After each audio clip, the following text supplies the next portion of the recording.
There is nothing more frightful than a prejudiced man in action, and Dyer was the living embodiment of this. His heart was filled with hate, his mind was biased, and Amritsar was facing his wrath. Welcome to Lost Stories, where we uncover the history that was never taught to us.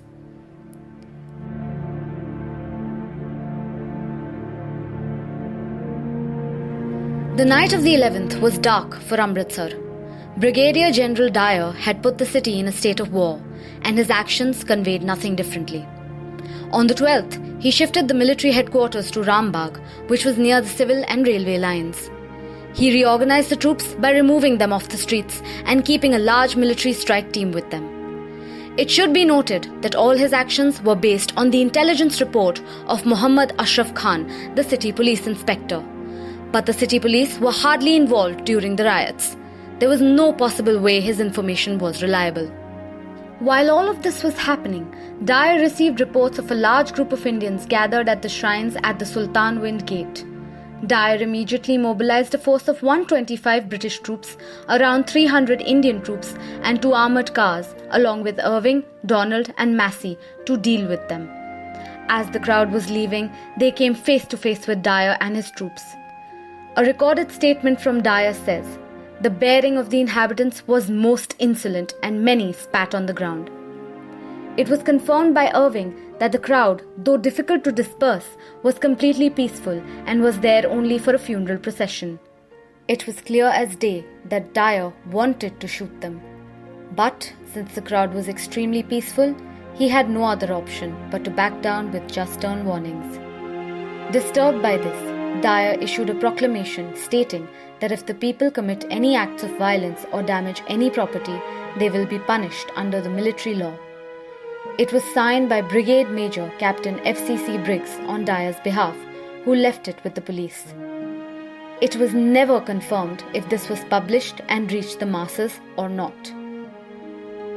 Dyer was convinced of a rebellion, his views based on the rumours heard by the police. The same police who were barely on the streets of Amritsar since the riots. He even arrested Bugga and Dinanath without cause. Yet, Indians in Amritsar remained silent. Dyer drew a proclamation to be announced on the 13th, stating that any assembly would be dispersed by gunfire.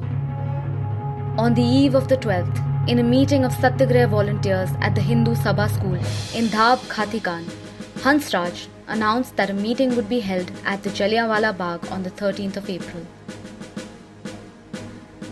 A peaceful gathering to listen to the letters sent by Dr. Kichlu and Dr. Satyapal, and to also request their release.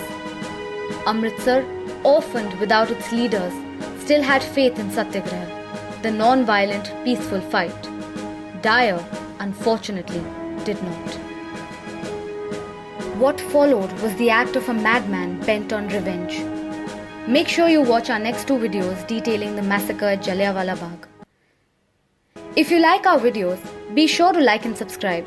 Read more about the lost stories of our history at www.beneaththeinc.com.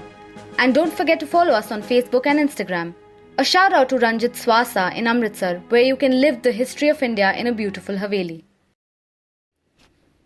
Here's a shout out to 2 of our most generous supporters. Sabyasachi Biswas. He does something for Apple and wouldn't tell us what. And he has a cat that may or may not have swallowed the Tesseract. Jagdeep Kapoor. He hosts people and sometimes roasts them too.